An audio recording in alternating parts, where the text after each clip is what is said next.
Shalom a todos.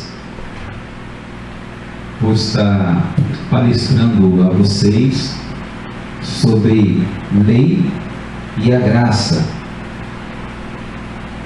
Lei versus graça, ou a lei e a graça andando juntas. Vou colocar alguns pontos comumente usados e também dar algumas explicações básicas. Sou o Urush Moshe Shalom. Muitas vezes ficamos ministrando coisas muito profundas, esquecemos daqueles que estão começando a fazer Teshuvah, retorno ao Eterno. Inclusive essa palestra, ela será apenas a abertura de uma nova palestra que eu vou trazer sobre o que é Teshuvah de fato. Vou estar explicando em cima da Torá, de Romanos e também de Gálatas, capítulo 5. Mas essa palestra, a lei e a graça. Vamos entender alguns aspectos que você possa usar esse material para ajudar outras pessoas a se edificarem na presença do Eterno de Israel. Que Ele conduza essas palavras e eu vou tentar concisamente trazer essas informações para vocês. Definição para a lei hebraica. Primeiro você tem que entender que no hebraico existe palavras para cada tipo de lei. Por exemplo, a primeira ali que você vê, Da'at, é traduzido na Bíblia, João Ferreira de Almeida, como lei, mas ela reporta-se a edito real. Ela significa uma lei de um rei, aquela lei irrevogável que o rei dá. Então é edito real. Mitzvah é a palavra correta para traduzir mandamento, aquela lei direta. Torá também muitas vezes é traduzida apenas como lei nas escrituras, e fica essa bagunça. Em uns pontos, em umas passagens, parece que Shaul Hashali, o apóstolo Paulo, está falando a favor da lei, e em outras passagens parece que ele está falando contra. Mas se você entender a palavra Torá, que é instrução, ela, além de simbolizar e significar mitzvah, mandamento também, ela é melhor usada para todo o Pentateuco, para os 5 primeiros livros da Bíblia, das Escrituras. Porque Torá é uma palavra que vem da raiz e quer dizer instrução. A instrução do Eterno não é dada somente através do mandamento. Por exemplo, embaixo ali da palavra Torá, você vê mishpatim. A palavra mishpatim, ela quer dizer juízos. E dentro do Pentateuco, que é a Torá, também temos como instrução do Eterno juízos. Então, por isso, Torá não pode ser meramente traduzida como lei, porque ela representa toda e qualquer instrução do Eterno para a nossa vida, em forma de lei, de mandamento, em forma de histórias, da Haggadah que o Eterno traz para nós. E temos também ali embaixo de Mishpatim, nós temos Hukim, estatutos. Então, o que acontece? Quando traduziram para o grego, entrou Da'at, virou lei, Mitzvah virou lei, Torá virou lei, Mishpatim virou lei, Hukim virou lei, e tantas outras formas de subdividir os mandamentos do Eterno. Por isso parece a priori uma confusão. Quando uma hora Shaul está defendendo com unhas e dentes a lei, e em outros dados momentos ali na Brit Hadashah, parece que está desfazendo da lei. Temos duas hipóteses: ou não eram as mesmas pessoas que estavam escrevendo, foram enxertos, ou foram mal traduzidos, esses textos para nós. Então vamos tentar entender a lei e a graça. Primeiro temos que entender sobre a Torá. A Torá, em primeiro plano, nós vamos ler em Tehillim, Salmo 19, verso 7, traz para nós que a lei do Eterno, Yud-Heh-Vav-Heh, é perfeita e refrigera a nefesh, a alma. Algumas traduções, como a de David H. Stern, traz que ela restaura a nefesh, a alma. Então, a lei do Eterno é perfeita. Algo que é perfeito, por si só, já mostra que é algo muito bom para nós. Então, a Torá, a lei, a mitzvah do Eterno é perfeita e restaura a alma. Interessante que nos versos abaixo, se continuássemos a ler, ia trazer que a instrução do Eterno é clara, faz sábio o tolo. Os preceitos do Adonai são retos, alegram o coração. Então, esse negócio de que a lei do Eterno é um fardo, é um peso, é algo que foi encravado no madeiro, na cruz, isso é mentalidade de pessoas que não amam a Torá do Eterno, a instrução do Eterno.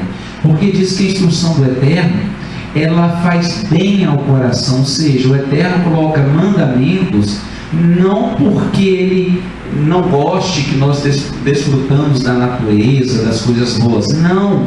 Ele sabe que muitas das coisas, das inclinações da carne, chamada em hebraico Yetzirah, ela traz consequências danosas, nocivas à raça humana. Quando o Eterno fala, não coma isso, não beba isso, não toque nisso, o Eterno sabe o que está falando. E a lei do Eterno faz bem ao coração e faz do tolo sábio. Se você comparar isso que nós estamos lendo, em 19, versículo 7 e 8, você vai ver que não é isso que é pregado nas denominações cristãs, na maior parte delas hoje em dia. Eles vêm te incentivando a desprezar a Torá, dizendo que a lei foi passada, hoje nós vivemos na graça. O propósito dessa palestra é mostrar a lei e a graça andando juntas, ou se uma anula a outra. Bom, a Torá é segunda. Primeiro nós lemos em Tehillim, Salmo, que ela é perfeita. Em segundo, Tehillim 111, versículos 7 e 8, diz que ela é eterna. Então a lei do Eterno de Israel, ela dura para sempre. Está escrito, as obras das suas mãos são verdade e juízo, seguros todos os seus mandamentos, permanecem firmes para todo o sempre. Então você veja aí que a Torá, além de ser perfeita, ela é eterna. As obras da mão do Eterno são verdade e juízo. Nós sabemos que os 10 mandamentos foram grafados, escritos com o dedo do Eterno. Então, seguros são todos os seus mandamentos. Quem anda nos mandamentos do Eterno anda em segurança. E os mandamentos permanecem firmes para todo o sempre. Então, não tem essa questão de que hoje nós estamos na graça e por isso agora não existe mais leis, mandamentos. Nós vamos entrar em vários pontos, tá? Se ele resumiu realmente em 2, o que isso quer dizer, sobre a maldição da lei. Fique atento aí que nós passaremos por todos esses estágios. A Torá terceiro, é santa, justa e boa. Romanos 7, vou omitir, né? Romanos 7, 12. Quem falou isso foi Paulo, Shaul Rachalia. Aqueles que vocês, quando leem Gálatas 3, acham que ele está falando, está derrubando, está tirando os mandamentos, foi o mesmo que em Romanos, capítulo 7, versículo 12, diz que a lei é santa, é justa e boa. Assim a Torá é santa e a mitzvah, santa, justa e boa. Palavras de Shaul, de Paulo. Então, nós vamos ter que entender outras passagens de Paulo. Eu sempre uso a regra, quem, para quem, quando e porquê. Quem diz para quem foi dito, quando dito e por que foi dito. Se você usar essa regra, você vai conseguir colocar os textos dentro do contexto e não usar levianamente a seu bel prazer, a sua própria interpretação. Bom, a lei reflete o Pai. Nós lemos lá em Tehillim 19 que a lei é perfeita. Portanto, o Eterno é perfeito, assim como a sua lei é. Segundo, O Pai é eterno, também sua lei o é, conforme nós lemos na segunda passagem, em Salmo. E também o Pai é a verdade, também as obras da sua mão são verdades. As duas tábuas da lei, escritas pelo próprio dedo de Hashem, diz que a lei é santa, justa e boa. Também Yeshua diz que bom é somente o Pai. Ou seja, a lei transmite o caráter daquele que a editou e a criou. Você só conhece se um rei é bom, ele é justo, ele é íntegro, através das suas leis que ele promulga. Então, se você olhar para a lei do Eterno, a lei do Eterno tem características que somente o Eterno tem, porque veio dele. Então, quem despreza a lei do Eterno, despreza também aquele que a fez, que a editou. A lei do Eterno reflete o próprio Criador. O Pai é perfeito, a lei é perfeita, o Pai é eterno, a lei é eterna, o Pai é verdade. A lei também é verdade. A lei é boa, segundo Shaul. Yeshua diz que o Pai é bom. Para que você entenda que a lei jamais poderia passar, vou mostrar sobre as duas testemunhas que a Torá traz para nós. Os céus, que é Hashamai, traduzido corretamente seria expansão. A palavra céus vem da declinação de Zeus, então a gente usa mais traduzindo expansão ou expansões para Hashamai, as expansões. E a Eretz, a terra. Essas duas testemunhas é o Eterno que invoca, porque segundo a própria lei de Hashem, nada pode ser estabelecido sem duas ou três testemunhas. Então o Eterno, ao dar a sua lei, ele convoca duas testemunhas, os céus e a terra. Isso está em Devarim, Deuteronômio, capítulo 30, versículo 19. Reza assim: os céus e a terra tomo hoje por testemunhas contra vós, de que tenho proposto a vida e a morte, a bênção e a maldição. Aí o Eterno dá um conselho: escolhe, pois, a vida para que vivas tu e a tua descendência. Isso o Eterno está dando a Torá, no contexto ali, ao povo de Israel, no deserto. E ele fala que a Torá, as instruções do Eterno, em toda a sua totalidade, ela é bênção e maldição, uma espada de dois gumes. Pela Torá você tem a bênção e tem também a maldição. No entanto, o Eterno diz: escolhe, pois, a vida para que vivas tu e a tua descendência. No comecinho, versículo, a parte A, versículo, temos ali as duas testemunhas: os céus e a terra tomo hoje por testemunhas contra vós. Você vai entender isso se você for para o livro do profeta Yeshayahu, conhecido comumente como Isaías 1, versículo 2. Isaías, Yeshayahu, o Navi do Eterno, já começa profetizando, segundo a palavra do Eterno. Ele diz: ouve, ó céus, e dá ouvido tu, ó terra, porque o Eterno, o Yud-Heh-Vav-Heh, tem falado: criei filhos engrandecidos, mas eles se rebelaram contra mim.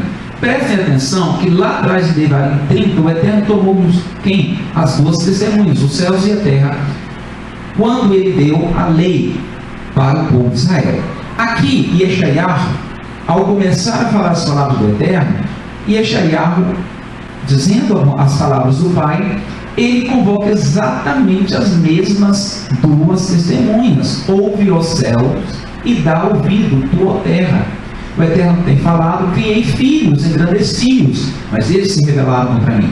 Está vendo lá que o Eterno convocou as duas testemunhas contra o povo de Israel, colocou a bênção, colocou a maldição, deu o conselho para que seguisse a bênção, para que eles vivessem a descendência deles. Aqui Yeshayahu, muito tempo depois, já está usando as testemunhas contra o próprio povo de Israel. Antes que algum espírito de antissemitismo abata sobre quem estiver ouvindo essa palestra, é só ler o finalzinho do livro de Isaías, você vai ver a redenção do povo de Israel. Baruch Hashem, que o povo de Israel terá a sua redenção. Mas no contexto ali, o povo de Israel estava pecando, e o profeta Yeshayahu convoca as duas testemunhas lá de Deuteronômio, Devarim 30. Aqui Yeshua, em Matitiahu, Mateus 5, 17, 18, ele convoca novamente as mesmas duas testemunhas ao falar da Torá, da lei do Eterno. Não cuideis que eu vim destruir a Torá ou os profetas, ou seja, a primeira aliança, a Taná, as escrituras que existiam na época. Yeshua estava falando que não veio destruir, não vim destruir, mas levá-los a cumprir. A palavra ali, eu vim cumprir, por ela ser ambígua, as pessoas acham que Yeshua estava, bom, se ele cumpriu, acabou. Mas se você continuar lendo, você vai ver que não é essa a tradução, a intenção das palavras dele. Mas ele veio nos levar a cumprir, dar cumprimento à Torá, os profetas, as escrituras que existiam na época. Porque em Emet, em verdade vos digo, que até que, olha as duas testemunhas, Yeshua convocando, até que o céu e a terra passem, nenhum Yud, nós sabemos que é a menor letrinha no hebraico, ou qualquer traço se omitirá da Torá, sem que tudo seja cumprido. Bom, até que os céus e a terra passem. Além de ele estar convocando as duas testemunhas, Yeshua também está nos dando algo interessante para nós pensarmos. Porque os céus e a terra não passaram. Nós estamos no mesmo céus e na mesma terra. Logo, nenhum Yud, nenhum traço, traduzido nenhum I ou nenhuma vírgula, passou, porque nós estamos nos mesmos céus e na mesma terra. Ok? Então nós vemos o Eterno, Yahweh, dando lá a lei e convocando duas testemunhas. Tão sério que é essa questão da lei. Yeshayahu, ao falar do pecado do povo, porque o povo não está dando ouvido a Yeshayahu. Então Yeshayahu convoca as duas testemunhas e Yeshua também convoca ali as duas testemunhas. Lucas 16, 17, novamente Yeshua, ao falar da lei, ele convocou as duas testemunhas. É, porém, mais fácil passar o céu e a terra do que cair um tio da lei. É mais fácil passar o quê? A primeira testemunha, que é o céu, e a segunda testemunha, que é a terra, do que cair um só tio da lei. Isso é Yeshua, o Messias de Israel, falando para nós. Ok? Então, nós vamos dar continuidade aqui em Matitiahu, capítulo 5, versículos 17 e 18. Não cuideis que eu vim destruir a lei e os profetas. Não vim destruir, mas levá-los a cumprir. A palavra usada no grego foi plerosai, que quer dizer completar, dar cumprimento, completar aquilo que está faltando. E Yeshua então veio nos levar a cumprir. No grego, plerosai. Porque em verdade vos digo que até que o céu e a terra passem, nenhum i ou tio, aqui está na tradução comum, passará da lei sem que tudo seja cumprido. Qualquer, pois, olha o contexto, o cumprir de Yeshua não é finalizar, o cumprir é dar cumprimento, é continuar, é completar, porque ele continuou dizendo: qualquer, pois, que violar um destes mandamentos, por menor que seja, e assim ensinar os homens, será chamado o menor no reino dos céus. Aquele, porém, que os cumprir e ensinar, será chamado grande no reino dos céus. Se nós cumprirmos o menor mandamento e ensinarmos a cumprir, seremos chamados de grandes no reino dos céus. Mas, se descumprirmos o menor mandamento que seja e ensinarmos que as pessoas devem descumprir aquilo, ou porque aquilo acabou, porque aquilo cessou, seremos chamados menor no reino dos céus. Ok? Yeshua, aqui é uma pergunta: afrouxou os mandamentos ou arrostou? Para você que pensa que está no tempo da graça e por isso agora nós não estamos na lei mosaica, Moisés não deu mandamento algum. Moshe foi o transmissor, ele transmitiu, ele foi o canal pelo qual o Eterno usou. Então não existe esse negócio de lei mosaica. Isso é coisa de cristão, para dizer: não estou na lei de Moisés, estou na lei de Cristo. É assim que eles falam. Então vamos ver se na lei do Messias, do Mashiach e Yeshua, se Yeshua afrouxou ou arrochou o mandamento. Fique atento agora, para você que diz que está debaixo da graça e não debaixo da maldição da lei. Eu vou estar explicando isso também. Se para você agora ficou mais fácil no Messias ou se ficou mais difícil? No versículo 21, ele diz: ouviste que foi dito aos antigos, isso está na Torá, mas qualquer que matar será réu de juízo. Aí esse eu porém vos digo, dá uma intenção que Yeshua está desfazendo, mas pelo contrário, meu amado, ele está ratificando. Eu porém vos digo. Qual era a acusação? Do capítulo 5, logo no comecinho: não penseis que eu vim mudar a lei ou os profetas, que eu vim destruir. Então Yeshua está se defendendo aqui, está provando que ele está certo ao dizer que ele não veio destruir a lei, dizendo: ouviste que foi dito lá na Torá, não matarás. Eu porém vos digo. Imagina agora que Yeshua está com um parafuso e uma chave na mão, e a graça seria, ele estaria afrouxando, facilitando a guarda da lei, ou ele estaria afrouxando, dificultando? Olha o que ele diz, para provar que ele não veio mudar a lei: eu porém vos digo que qualquer que sem motivo se encolerizar contra seu irmão será réu de juízo, e qualquer que disser a seu irmão: eu cuspo em ti, será réu do Sanhedrim, o sinédrio de Israel que existia na época dele, que cuidava das coisas da lei. E qualquer que lhe disser: tu és covarde, será réu do Guerrinom. Guerrinom não é um panelão com fogo que as pessoas serão jogadas. Guerrinom era um vale em Israel que se queimava ali os mortos, pessoas que morriam, os pecadores eram queimados. Lá eles jogavam nesse buraco e queimava os cadáveres ali. Então, aquilo era sinônimo de punição do Eterno. A pessoa era tida como maldita, porque as ossadas dela foram jogadas lá e jogado o cal e jogado fogo para ser destruído a carne daquela pessoa. Então ele fala que será o réu do Guerrinom. Olha só, lá na lei, se você matar, está dizendo que nós seremos réu de juízo. E Yeshua fala: eu porém vos digo, qualquer que sem motivo se encolerizar, porque às vezes nós temos motivos de nos encolerizarmos.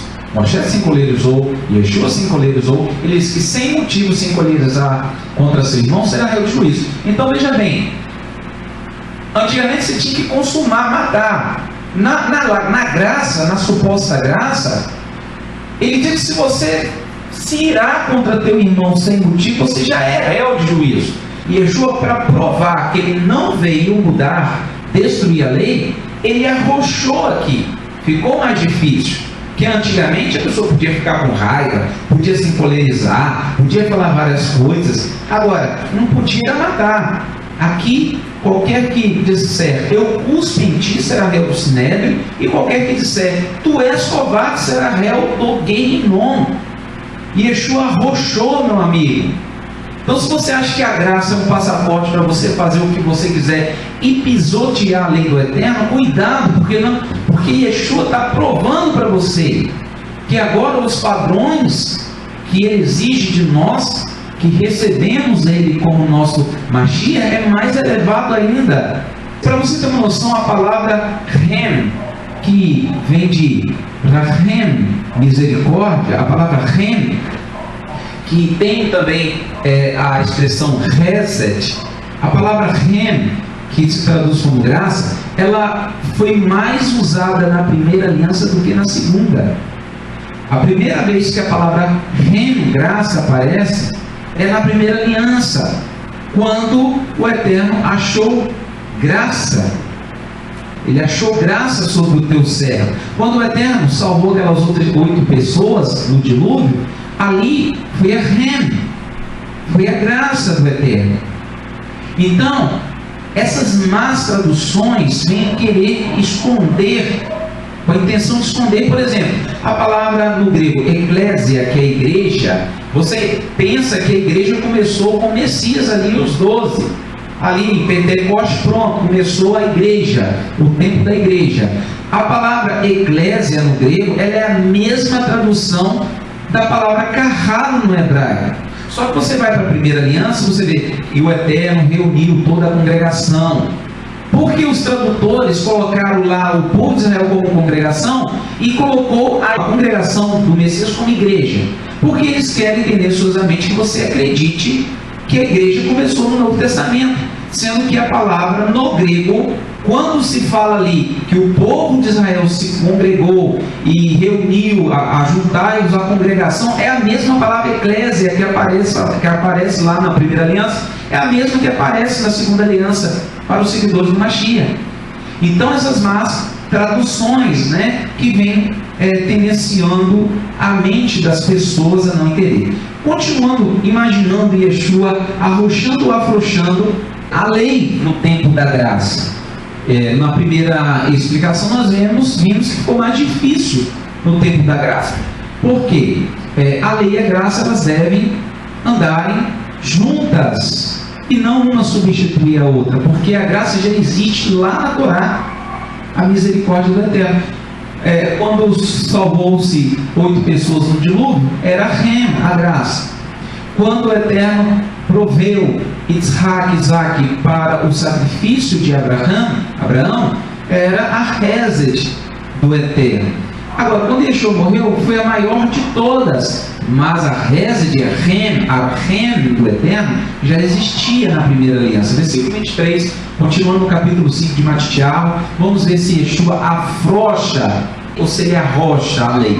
Portanto, se trouxeres uma oferta ao altar, essa oferta aí não é dinheiro que você leva lá no altar da sua igreja, é a oferta de sacrifício, é o cordeirinho que você ia sacrificar naquela época ao Eterno. Se você trouxeres uma oferta ao altar, um cordeirinho, e aí te lembraste que teu irmão tem algo contra ti, deixa ali diante do altar a tua oferta, vai reconcilia-te primeiro com teu irmão. E depois vem e apresenta a tua oferta. Concilia-te depressa com o teu adversário enquanto estás no caminho com ele.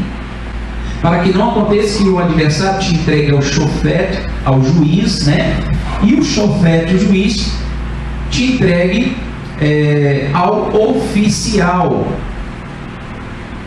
e te encerre na prisão. Então veja, o teu adversário ter algo contra ti, não é aquele negócio da igreja que você, eu não estou me sentindo bem com fulano, que eu tive uma discussão com ele, eu discordei dele, a gente está com a cara virada com o outro, agora para mim poder trazer essa oferta no altar, eu tenho que ir lá pedir perdão a ele. Não é isso, não é nesse contexto. A oferta ali era de sacrifício, de animais. E ter algo contra ti é algo tangível, é um mal que aquela pessoa naquele contexto teria feito e contra a Torá, e essa pessoa teria 2 ou 3 testemunhas contra ela. E Yeshua falou: larga-te a tua oferta, não adianta sacrificar o seu cordeiro pelo pecado, volta, reconcilia-te com ele. E reconciliar não é pedir perdão de boca, é ressarcir o mal, o prejuízo, o roubo, o dano que a pessoa havia causado. Assim, essa pessoa não teria como mais, com essas testemunhas, entregar ela ao shofet, e o shofet é o oficial, ali seria shotrim e shofetim, e te encerrarem na prisão. Então é algo sério. Yeshua não está falando ali de um irmãozinho ficar com o nariz torto para outro irmão, não. O contexto era outro. Ouviste, versículo 27, que foi dito aos antigos: não cometerás adultério. Eu, porém, vos digo. Vamos ver se agora Yeshua arrochou ou afrouxou a lei. Que qualquer que observar uma mulher e cobiçá-la, já em seu coração tem cometido adultério com ela. Antigamente precisava de ser pego e ter também testemunhas para que essa pessoa seja encaixada no quadro de adúltero ou adúltera. Bom, e Yeshua fala: eu, porém, vos digo, qualquer que observar uma mulher e cobiçá-la, já em seu coração cometeu adultério com ela. E aí, a lei do adultério no tempo da graça, Yeshua arrochou ou afrouxou? Ao meu ver, se você for sincero, você vai falar: não, o Rosh Hashanah realmente ficou mais difícil, ele arrochou. No tempo da graça está mais difícil guardar a lei do que no tempo, estou dividindo assim que é a forma que as pessoas pensam, do que no tempo de Moisés. Mas, na verdade, nunca teve tempo da graça e tempo da lei. A lei é eterna e a misericórdia do Eterno dura para sempre. Lei e reza de graça andam juntas. Versículo 31. Vamos ver se ele arrochou mais um. Isso está no capítulo 5, quando ele diz que não veio destruir a lei e os profetas. Também foi dito: qualquer que deixar sua mulher, dê-lhe carta de desquite. Isso está lá na lei, na Torá. Eu, porém, vos digo, vamos ver, observar se ele arrocha ou se ele afrouxa a lei, que qualquer que repudiar sua mulher, a não ser por causa de prostituição, faça com que ela cometa adultério, e qualquer que se casar com a repudiada comete adultério. Ou seja, o Eterno lá na Torá, a má tradução parece para você assim: se o marido, achando alguma feiura na sua mulher e tem mudado o carro de desquite, essa feiura é mal traduzida, porque não está falando de estética. O homem achar algo feio numa mulher, uma feiura na sua esposa, essa feiura é no sentido pejorativo, é no sentido de uma insinuação para o homem, algo imoral para com ele, ele pode dar carta de desquite. Então, a partir daí, eles estavam usando qualquer motivo. Mas Yeshua, ele arrocha, ele diz que qualquer que repudiar sua mulher dando carta de desquite, a não ser por causa de prostituição consumada, faça com que ela cometa adultério, e qualquer que se casar com a repudiada comete também adultério. Expõe ela ao adultério, porque mesmo para o homem estando separado dela, para o Eterno ele está casado. Ok? Então estou mostrando para você Yeshua, ao dialogar, ao dissertar sobre a lei, ele mostra, provando que ele não veio destruir a lei, ele vem arrochando, dando uma explicação mais espiritual à Torá. Também ele diz: outro sim, ouviste que foi dito aos antigos, não perjurarás. Perjurar é desjurar, é falar em nome do Eterno e não cumprir, mas cumprirás os teus juramentos ao Eterno. Eu, porém, vos digo que de maneira nenhuma jureis, nem pelo céu, porque é o trono de Hashem. Você vai ver isso lá no final de Yeshayahu. Nem pela terra, porque é o escabelo de teus pés, nem por Jerusalém, porque é a cidade do grande rei. Então, o que eles estavam fazendo? Como nós temos um mandamento na Torá para só jurar em nome do Eterno, nós só podemos jurar em nome do Eterno, e isso era uma garantia que iríamos cumprir o juramento, porque dos 10 mandamentos, aquilo que o Eterno falou que não teria por inocente que ele tomar o nome dele, não é no sentido de jurar em nome do Eterno e não cumprir. Hoje nós usamos o cartão de crédito, usando nosso nome. Às vezes nós sujamos nosso nome. Antigamente, a forma, a garantia de que a pessoa estava falando a verdade era o temor que ela tinha em jurar pelo nome do Eterno, que o Eterno não a teria por inocente. E então, Yeshua diz: está escrito: não perjurarás, mas cumprirás os teus juramentos ao Eterno. Eu, porém, vos digo: de maneira nenhuma jureis, nem pelo céu, nem que é o trono do Eterno. Porque ele estava falando assim: já que a gente não pode jurar pelo nome do Eterno, os rabinos, com as seus halachot da época, vamos jurar pelo céu, então, que é algo também assim, a gente vai dar a intenção à pessoa que a gente vai cumprir nosso juramento, mas a gente não cai lá no terceiro mandamento do decálogo. Então, Yeshua falou: não jure pelo céu, porque é o trono do Eterno, nem pela terra. Olha as duas testemunhas de novo, Yeshua colocando as duas testemunhas. Nem pela terra, porque eu escabelo dos seus pés, nem por Jerusalém, porque é a cidade do grande rei. Não adianta querermos acharmos outras coisas sagradas para jurarmos e acharmos que assim poderemos invalidar. Por isso que Yeshua falou: sim, sim, não, não. Ken, lolo. A nossa palavra tem que ser assim. Se a gente jurar, a gente tem que cumprir. Seja por aí, eu posso falar ken, loló, sim, não, porque o passar disso é de procedência maligna. O que Yeshua estava falando? Usando a halahá deles. Vocês estão criando outros caminhos para fazerem juramentos e poderem não cumprir. E isso é de procedência maligna. Então Yeshua, ele está abandonando a Torá do Eterno, está invalidando? Não. Ele está dando cumprimento à Torá do Eterno. Ele está dando validade à Torá do Eterno. Bom, a maldição da lei, Gálatas 3, é aqui que prende a mente das pessoas. Parece que aqui Shaul fala contra o que ele falou em Romanos, que a lei é santa, justa e boa. E vou explicar, tentar ensinar para vocês o que é a maldição da lei. Vocês vão ver. Gálatas 3:10. Pois todo quanto são das obras da lei estão debaixo da maldição. Porque escrito está: maldito todo aquele que não permanece em todas as coisas que estão escritas na Torá, no livro da lei, para fazê-las. Preste atenção novamente. Pois todos quantos são das obras da lei estão debaixo da maldição da lei. Porque escrito está: maldito todo aquele que não permanece em todas essas coisas. Isso foi dado lá no Monte Ebal e Gerizim, que nós vamos ler. Shaul está falando em cima da Torá. E eu vou agora explicar. Ele fala que maldito, amaldiçoado todo aquele que não permanece em todas as coisas escritas no livro da lei. Então, Shaul está falando que a maldição vem por desobediência à Torá. Devarim 30:19. Vou ler de novo para vocês. Os céus e a terra estão hoje por testemunhas contra vós, de que tenho proposto a vida e a morte, a bênção e a maldição. Olha a maldição aqui. A maldição é a desobediência à Torá. Escolhe, pois, a vida, a obediência, para que vivas tu e a tua descendência. Então, Shaul, em Gálatas 3, está se reportando a Devarim, Deuteronômio 30, a partir do 19.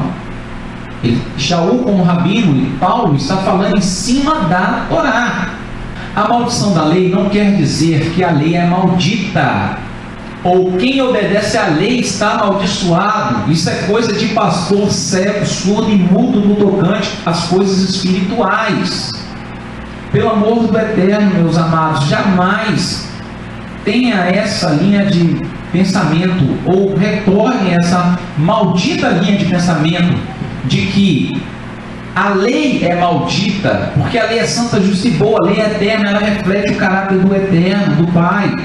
Ou quem obedece à lei está amaldiçoado, porque Paulo disse em Gálatas 3, maldito está naqueles que estão debaixo da lei. Eu vou explicar o que é estar debaixo da lei. É exatamente isso que Satã, o adversário, quer que pensemos. O juramento dos hebreus. Entendo que é a maldição da lei. Deuteronômio 27, 12 e 13. Quando houverdes passado o Iarden, estes estarão sobre o monte Gerizim para abençoarem o povo. Yehudá, tribo de Judá, Issacar, Iosef, José, Binhamim, a tribo de Benjamim. E estes estarão sobre o monte Ebal para amaldiçoar Reuven, Gad, Asher, Zebulun, Dan, Neftali. Então, Eterno, distribui as tribos de Israel sobre o monte Ebal e o monte Gerizim. E os levitas, os leviim, testificarão a todo o povo de Israel em alta voz e dirão: olha o que é a maldição da lei de Gálatas 3, segundo a palavra de Shaul. Shaul estava se reportando a esta passagem: maldito o homem que fizer imagem de escultura ou de fundição, abominação ao Eterno, obra da mão do artífice, ele se puser em algum lugar escondido. E todo o povo responderá a Querilá, o arraial de Israel, disse amém naquela situação. Maldito o homem que fizer imagem de escultura. A maldição da lei estão naqueles que estão debaixo da lei. Quem é que está debaixo da lei? Quem não está cumprindo a lei. Ali é para você observar, no lado esquerdo está ali escrito em hebraico Gerizim, é o monte Gerizim, que é o monte da bênção. Algumas tribos de Israel ficaram sobre o monte da bênção, e ali foram proferidas bênçãos. Ali no meio tem a cidade de Siquém, Shechem no hebraico, e do lado direito o monte Ebal, que é o monte da maldição. Ali ficou toda a maldição, as bênçãos, o povo dizia bem, amém. A maldição, o povo dizia assim seja, que caia sobre nós a maldição, caso não permanecermos fiéis no livro da lei. Então, interessante que a expressão Gerizim no hebraico, que é considerado o monte da bênção, Gerizim, a própria palavra Gerizim no hebraico, ela quer dizer monte da escassez. Até hoje, vocês olham lá na imagem, não tem muitas árvores. Ali é um lugar infrutífero. E o lado da maldição, menos ainda. Hoje, os samaritanos plantaram algumas árvores ali, mas ainda é um monte sem nada. O Eterno escolheu 2 montes colados uns aos outros, e na época não tinha essa cidade toda que você está vendo ali. O povo ficou diante do monte da bênção e da maldição, e o povo, e a palavra Eibal no hebraico, ela quer dizer nu. Então o Eterno escolheu um monte que quer dizer escassez para proferir as bênçãos, e um monte que quer dizer nu, escassez também para proferir a maldição. O que o Eterno quer nos ensinar espiritualmente, profeticamente com isso? Que a bênção e a maldição depende de nós. No lugar que ele deu a maldição não tinha nada, e no lugar que ele deu a bênção também não tinha nada. Ou seja, a bênção e a maldição, ela é uma balança. Nós que vamos tender a nós estamos no monte Gerizim da bênção, ou no monte Ebal da maldição, é uma escolha diária que fazemos todos os dias, ao nos santificarmos ao Pai, quando enfrentamos certas situações. Então, foi aí, neste local, que foi dado a Torá, as leis, e o povo fez um juramento de que estaria andando de acordo com a lei, na lei do Eterno. Então, para você entender, Gálatas 3, está debaixo da maldição da lei, eu vou explicar o que é estar debaixo da lei para você. Por exemplo, tem um radar, e aquele radar, ele coloca ali 60 km por hora, eu passo a 120. O que eu estou? Eu estou debaixo da lei, porque a lei tem do que me acusar. Eu estou transgredindo a lei de trânsito, e logo eu vou tomar a multa, e eu vou perder pontos na minha carteira, vai ter consequências sobre a minha vida, porque eu estou debaixo da lei, eu estou debaixo da maldição. Quando eu estudei, eu fiz um curso, eu tirei minha carteira de habilitação, eu estava lá diante do professor, mostrando que eu estou ali para aprender e cumprir, seguir as normas. Quando eu fui fazer minha prova de trânsito, como na prova escrita, eu coloquei tudo certinho ali, eu fui aprovado. Eu demonstrei que eu conheço a lei de trânsito, que eu sei os limites. E quando eu fiz a prova de trânsito, eu mostrei que eu sei operar um carro de acordo com a lei de trânsito. Mas depois a gente se esquece disso e começa a transgredir a lei, vem a multa. Então, estar debaixo da maldição da lei é justamente não cumprir a lei, não cumprir aquilo que os nossos pais prometeram cumprir. A maldição da lei não é, meu amado, você cumprir a lei. A maldição da lei é você descumpri-la, estar debaixo dela. Quem anda em rua, em espírito, provém das obras do Espírito, e com a longanimidade, o amor. Shaul explicou isso para nós: é paz, é amor, shalom, longanimidade. Contra essas coisas não há Torá, não há lei, não há mandamento. Agora, quem anda na carne, provém das coisas que a lei proíbe: adultério, glutonaria. Então, estar debaixo da maldição da lei é você estar transgredindo a Torá. Então, não é a lei que é maldita, ou aqueles que guardam a lei, está debaixo da maldição da lei, não vai salvar. É justamente o contrário. Agora, existe também o outro extremo, o legalismo. Pessoas que querem se justificar nas obras da lei, guardando a Torá, só que não conseguem permanecer firmes. Aí entra a graça, a misericórdia do Eterno, tem que andar juntas. A graça não é um passaporte para você derrubar os mandamentos, para você jogar a lei do Eterno por terra. A graça, a Reset, é uma ferramenta que nós nos valemos dela quando nós erramos e merecíamos sermos apedrejados, sermos mortos, sermos abandonados pelo Eterno. Mas nós clamamos a misericórdia ou perdão do Eterno, o sacrifício do Eterno que nos perdoa. E o Hashem sabe se isso é verdadeiro ou se é falso. Olha que em 2 Quefas, Pedro 2, 12, 21, Quefa também explica essa questão, falando sobre maldição. Quefa, agora Pedro, explica sobre o que é maldição.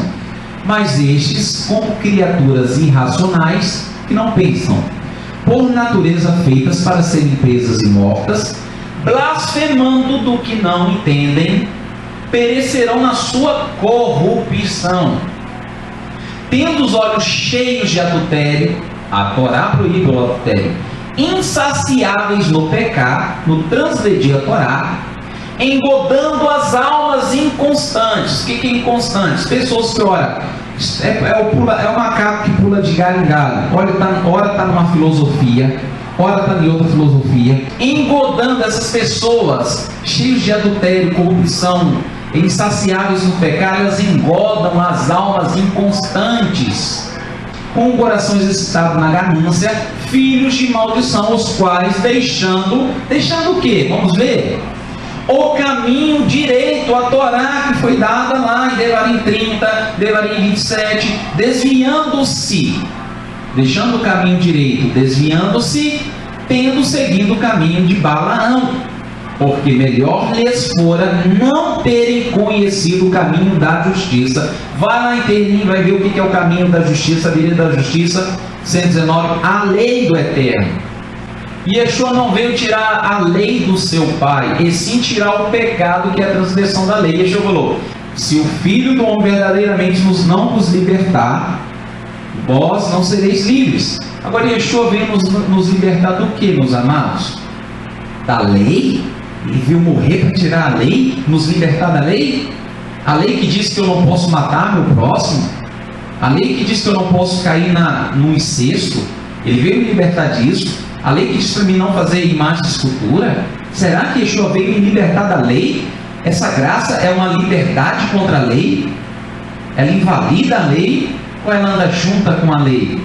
Na hora que eu falho, eu tenho a graça, se o meu pecado, o meu arrependimento for verdadeiro. Aí eles perguntaram: mas nós não somos escravos, nós somos filhos de Abraão. E Yeshua falou: até dessa pedra o meu pai suscita filhos de Abraão. Todo aquele que comete pecado é escravo do pecado. Então Yeshua veio nos libertar da transgressão da lei e não da lei, ou seja, nos fazer andar segundo os estatutos do Pai dele. Eu vou fazer 10 perguntinhas sobre os 10 mandamentos para você. O primeiro mandamento, eu vou usar só os 10. O primeiro mandamento é não ter outros Elohim. O mandamento diz que eu não posso ter outra deidade. Você agora que está no tempo da graça, você pode outra divindade adorar, a não ser o Eterno? Sim ou não? Responda para si mesmo. Se você disser: eu estou no tempo da graça e agora eu só tenho 2 mandamentos a cumprir, só vou te mostrar que você tem 10, te quebra. E não é só 10, é toda a Torá. Eu só vou usar os 10 principais para mostrar para você que a graça não anulou a lei coisa nenhuma, mais uma prova. Então, não ter outro Elohim. Você pode ter outro agora, você que está na graça? Você vai falar que não. Segundo, não adorar imagens. Você pode agora sair adorando imagens? Se você for sincero, você vai falar: não, eu não posso. Você está entendendo que a graça anda junto com a lei. Terceiro, não tomar o nome do Eterno em vão. Você pode fazer juramento em nome do Eterno e não cumprir? Você que está no tempo da graça, você vai falar não. Então agora você está entendendo que a graça não anulou a lei, ela somente anda junto. Quarto mandamento, esse aqui é o problema: não trabalhar no sábado. O problema todo, quase todo em cima da lei, está na questão do Shabat.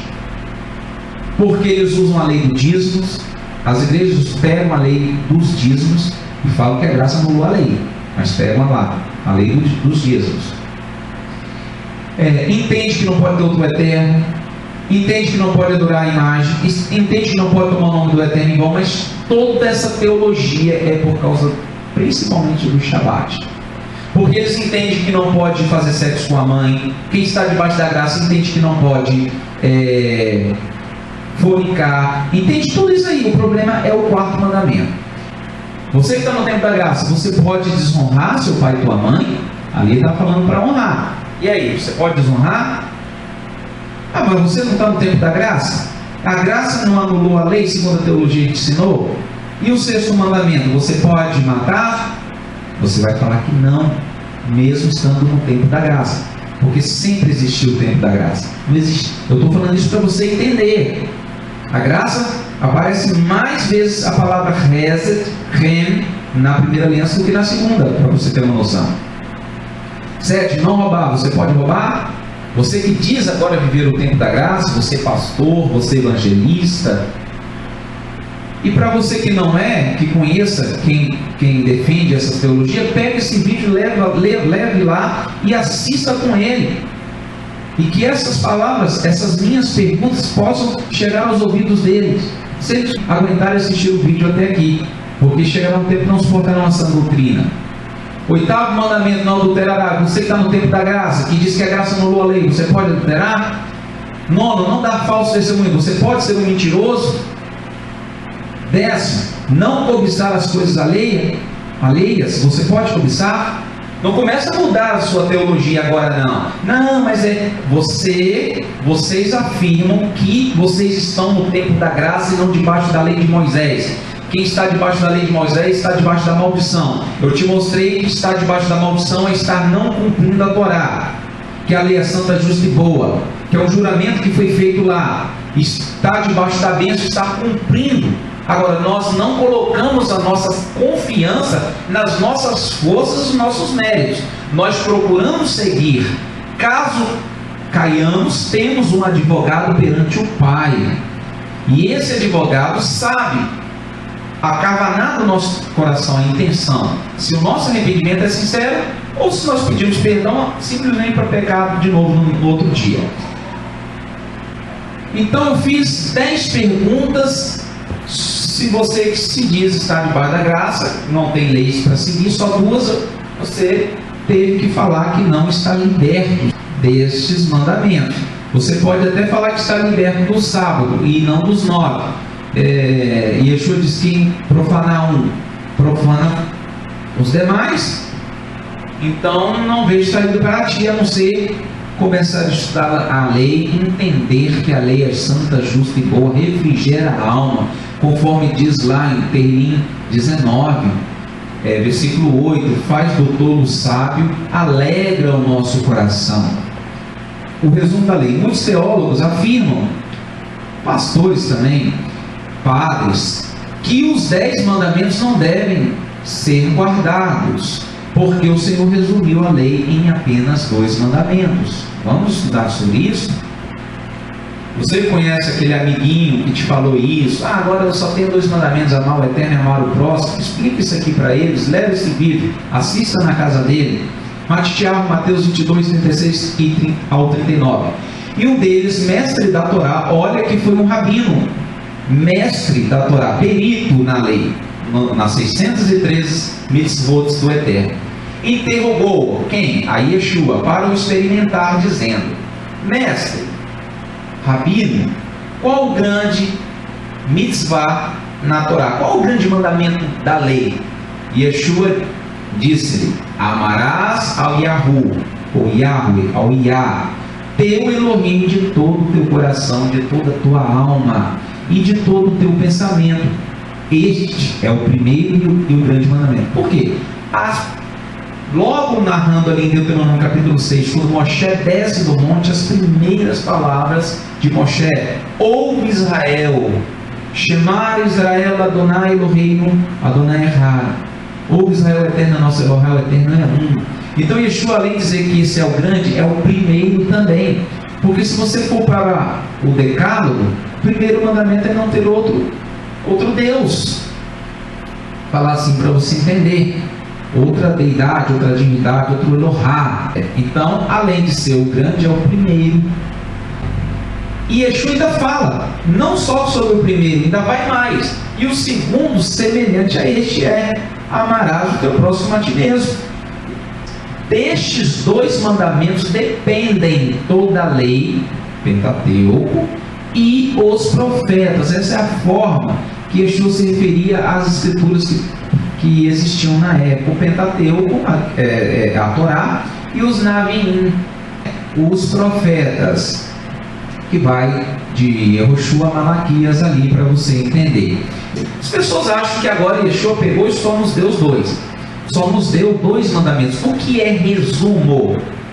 Resumir não é cortar, deixar alguma coisa de fora. Segundo o dicionário Aurélio, é sintetizar, dizer em poucas palavras aquilo que foi dito em muitas palavras. Então, Yeshua não falou nada de si.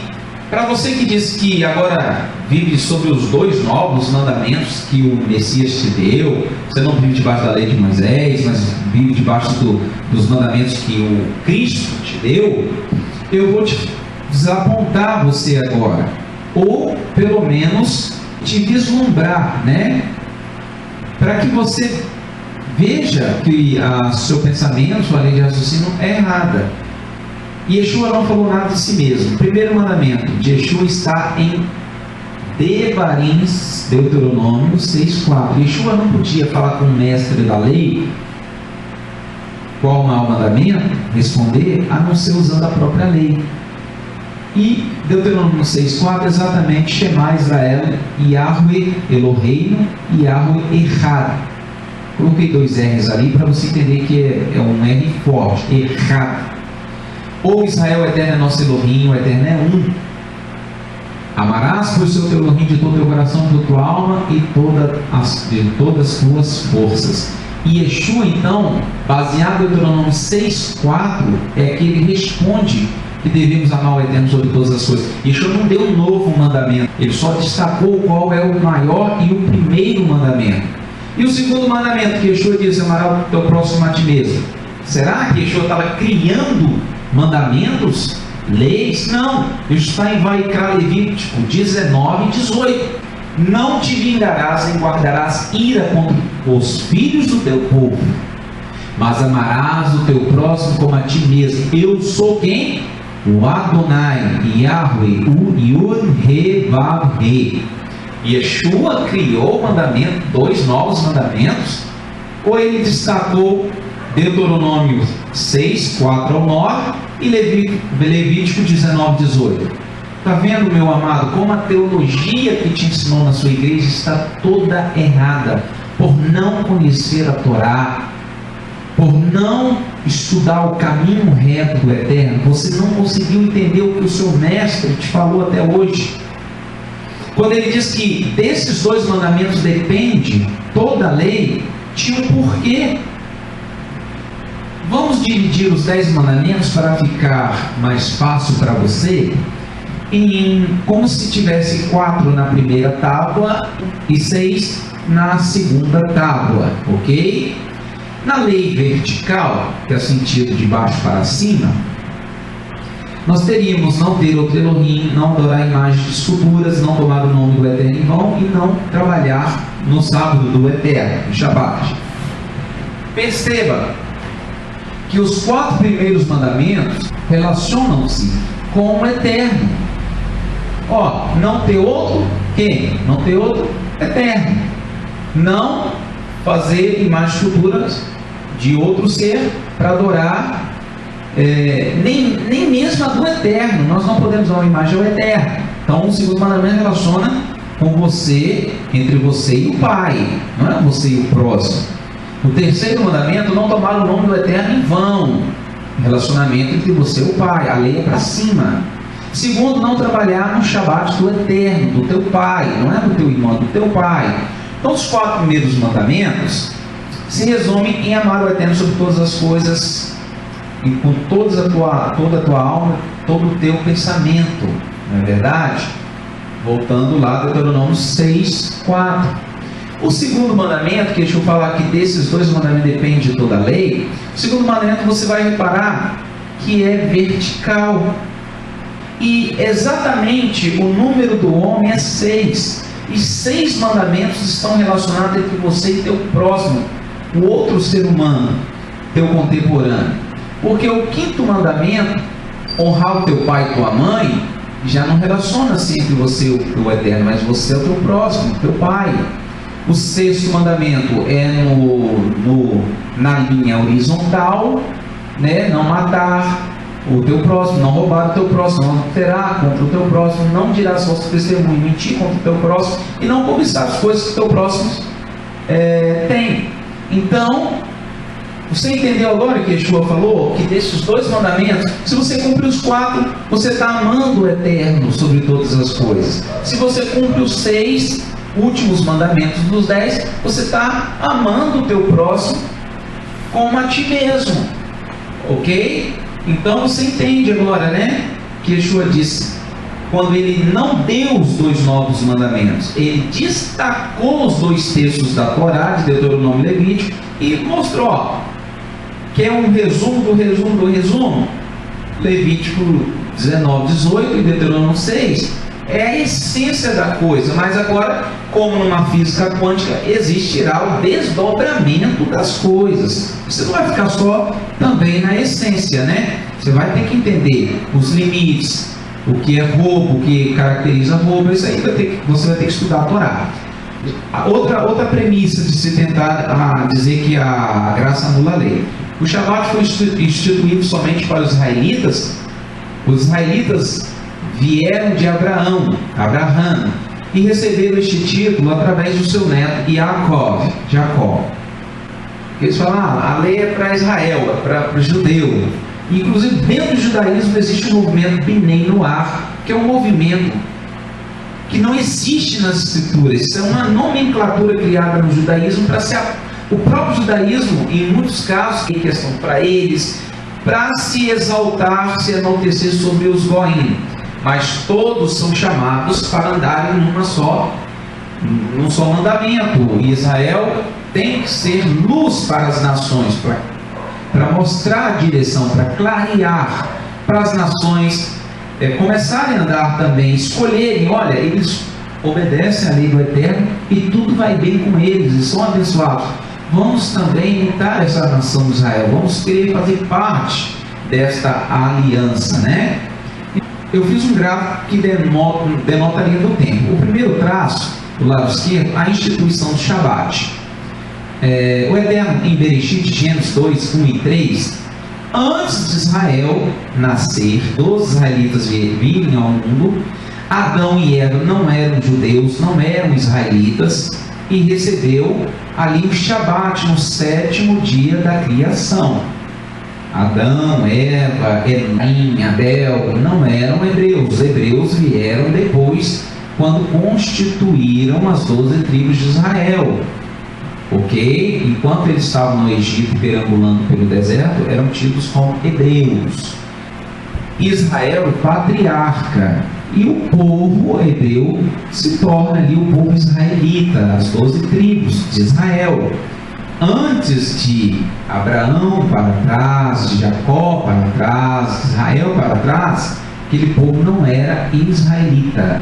Milênio antes de Israel vir a existir, no 7º dia da criação, Adão e Eva ganham ali o Shabat, né? Eu estou mostrando no gráfico da linha do tempo que essa premissa que o Shabat é para Israel é uma mentira. São para todos. Ali no meio temos o restabelecimento do Shabat. Aí sim, Shemot Êxodo 20, no Decálogo, no 4º mandamento, nós vamos ter o Shabat, do 8 ao 11.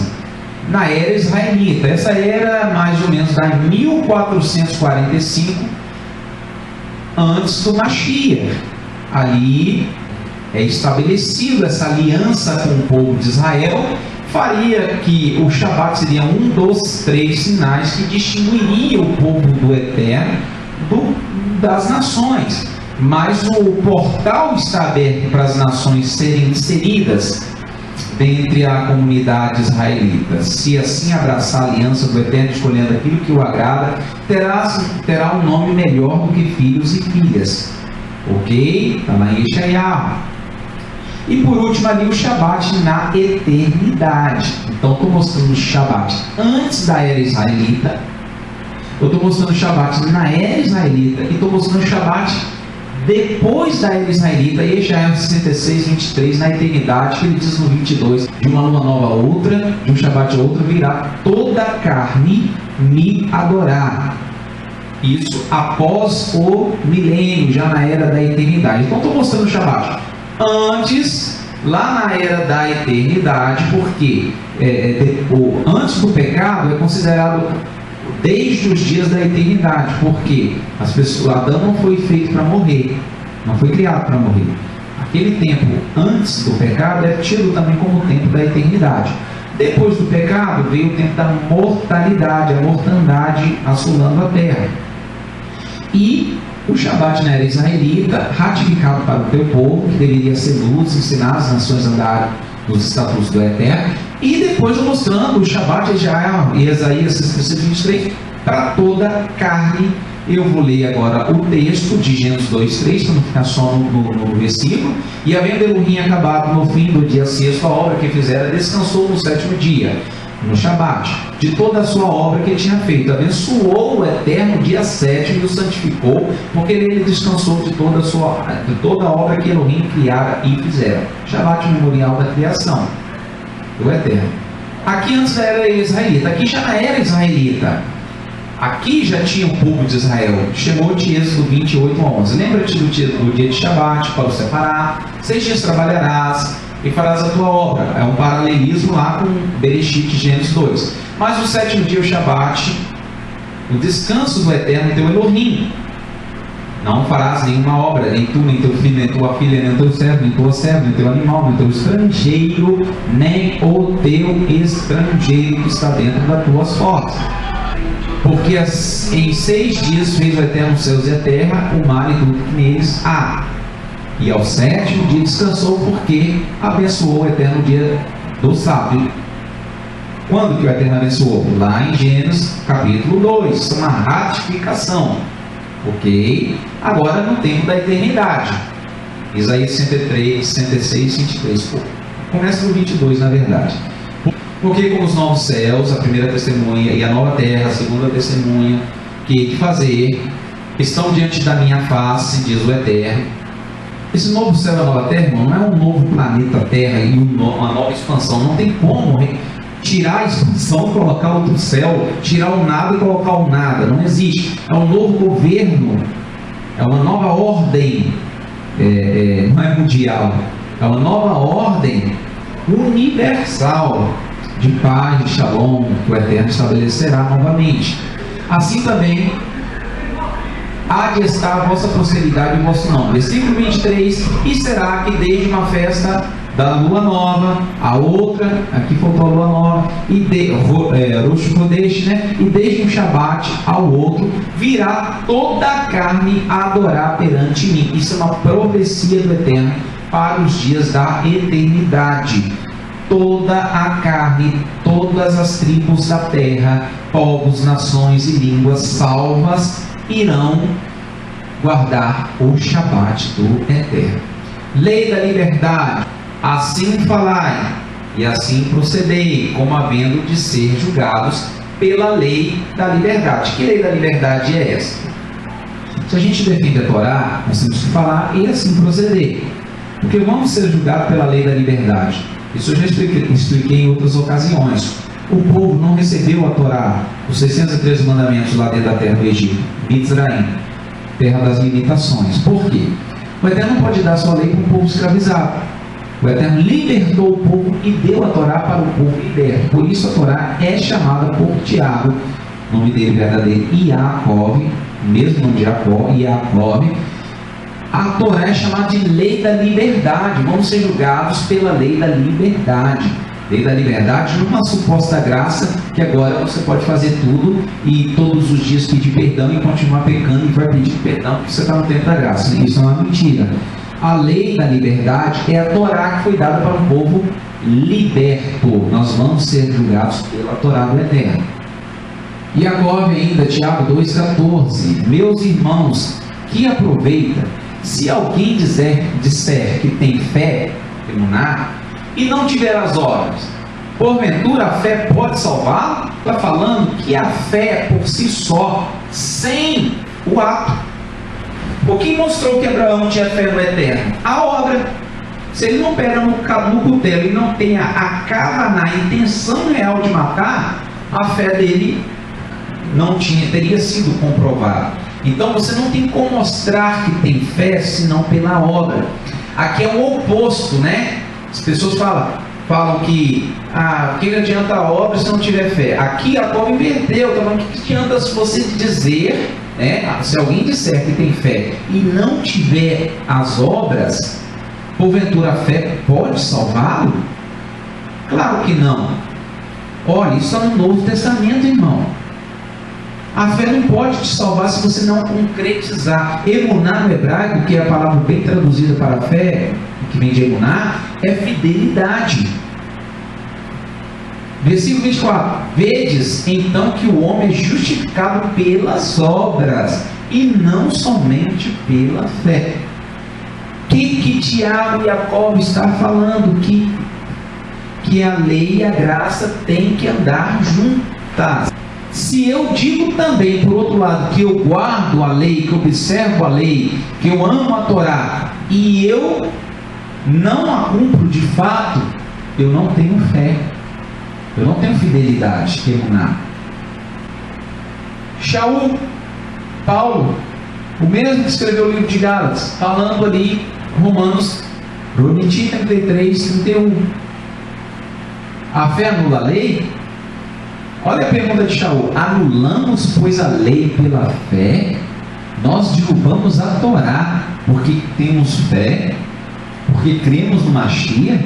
Ele mesmo responde: de maneira nenhuma. Não tem nenhuma maneira de você, pela fé, anular a lei. É isso que ele está falando. De maneira nenhuma. Antes, confirmamos a lei. Se eu digo que eu tenho fé, eu vou confirmar a lei. Eu vou provar que a lei é real através da minha fidelidade. Por que devemos guardar a lei? 1 João 5:3. Veja que todos os apóstolos falavam as mesmas coisas. Porque este é o amor de Elohim. Qual é o amor de Elohim? Que guardemos os seus mandamentos. E os seus mandamentos não são pesados. O mandamento, ele é bom. A lei é santa, justa e boa, segundo que Shaul falou. Aqui o Anan falou que este é o amor do Eterno, que guardemos os seus mandamentos. Lembra que Yeshua falou que a lei é amor?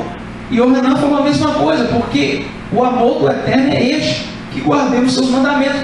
João também falou que a guarda dos mandamentos é amar o Eterno e amar o próximo. Nós temos a síntese da coisa, mas toda a lei é amor, e Yeshua resumiu a lei em amor, porque é amor. Se eu faço com o meu próximo o que eu não quero que faça comigo, eu não estou amando o meu próximo, não é verdade? Se eu minto, eu não gosto que as pessoas mintam para mim, eu vou mentir para as pessoas, estarei amando aquela pessoa?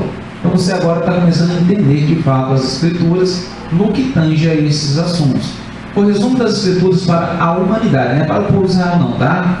Eclesiastes 12:13. Salomão dizendo: de tudo que se tem ouvido, o fim é, o resumo, né? O propósito é: teme a Elohá e guarde os seus mandamentos, porque isso é o dever de todo judeu? Não, porque isso é o dever de todo o homem. Teme ao Eterno e guarde os seus mandamentos, porque isso é o dever de todo o homem. Ok? Todos nós devemos guardar os mandamentos do Eterno. As duas características da verdadeira congregação remanescente do Eterno. Iliana, capítulo 12, Apocalipse 12:17. E o dragão, que é o adversário, o Satã, o diabo, irou-se contra a mulher, congregação, a Carrala, Keilá, e foi fazer guerra ao remanescente da sua semente.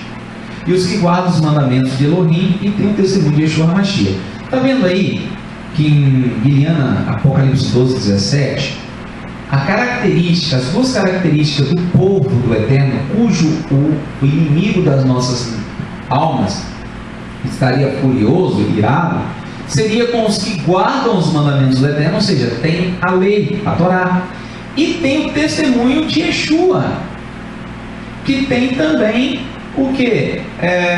A fé no Yeshua HaMashiach. Então, graça e lei aí andando juntas. A Hesed que nos foi dada é Yeshua, o favor não merecido.